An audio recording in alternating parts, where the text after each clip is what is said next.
അപ്പോൾ നമ്മുടെ ഈ കാണുന്ന എക്കോ സ്പോട്ട് പാർക്ക് ചെയ്യിക്കുന്നുണ്ടോ? നമ്മുടെ കാറിൻ്റെ ഏറ്റവും ബാക്ക് സൈഡിലായിട്ട് ഒരു പോസ്റ്റ് ഉണ്ട്. അതേപോലെ തന്നെ കാറിൻ്റെ ഫ്രണ്ടിലായിട്ട് മറ്റൊരു കാറും പാർക്ക് ചെയ്തിട്ടുണ്ട്. ഈ കാണുന്ന ഡിസ്റ്റൻസിൽ നിന്ന് നമുക്ക് നമ്മുടെ കാറ് ഈ റോഡിലോട്ട് ഇറക്കിയിട്ട് നമുക്ക് സ്ട്രെയിറ്റ് ആയിട്ട് പോകണം. അപ്പോൾ ഓക്കെ, ഇവിടെ ബാക്കിൽ നിൽക്കുന്ന പോസ്റ്റിന്റെ ഡിസ്റ്റൻസ് നമ്മൾ കണ്ടല്ലോ.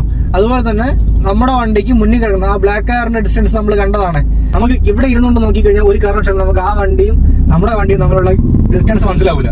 ഇത് രണ്ടും നമ്മുടെ മനസ്സിലുണ്ട്. ഇനി ഇത് രണ്ടും വെച്ചിട്ടാണ് നമ്മൾ ഈ കാണുന്ന പാർക്കിങ്ങിൽ നിന്ന് വണ്ടി എടുത്ത് എങ്ങോട്ട് ഇറക്കുന്നത്, റോഡിലൂടെ ഇറക്കുന്നത്. ഓക്കെ, അപ്പോൾ നമ്മൾ നേരെ ഫസ്റ്റ് ഇട്ടു, ഹാൻഡ് ബ്രേക്ക് റിലീസ് ചെയ്തു. ഇൻഡിക്കേറ്റർ നമ്മൾ എപ്പോഴും എങ്ങോട്ട് ഇടുന്നു, വലത്തോട്ടുള്ള ഇൻഡിക്കേറ്റർ ഇട്ട് സ്റ്റിയറിംഗ് ഫുള്ളായിട്ട് നമ്മൾ വലത്തോട്ട് ലോക്ക് ചെയ്യുന്നു. പതിയെ ക്ലച്ച് ലൂസ് ചെയ്ത് ആ കാണുന്ന ബ്ലാക്ക് കാറിൻ്റെ അടുത്തേക്ക് നമ്മുടെ കാറൊന്ന് അടുപ്പിച്ച് നിർത്തണം. അങ്ങനെ നിർത്തിയതിന് ശേഷം വീണ്ടും റിവേഴ്സ് ഗിയറിലിട്ട് സ്റ്റിയറിംഗ് ഫുള്ളായിട്ട് ഇടത്തോട്ട് തിരിച്ച് ലോക്ക് ചെയ്യണം. എന്നിട്ട് ഒരല്പം കൂടെ ഒന്ന് ബാക്ക് എടുത്ത് കൊടുക്കുക. ഇപ്പോൾ സ്റ്റിയറിങ്ങിൻ്റെ അകത്തൂടെ നോക്കണം. നോക്കുന്ന സമയത്ത് നമ്മുടെ സ്റ്റിയറിങ്ങിൻ്റെ അകത്തല്ല ആരുള്ളത്, ആ കിടക്കുന്ന ബ്ലാക്ക് കാർ ഉള്ളത്. എവിടെ പോവും?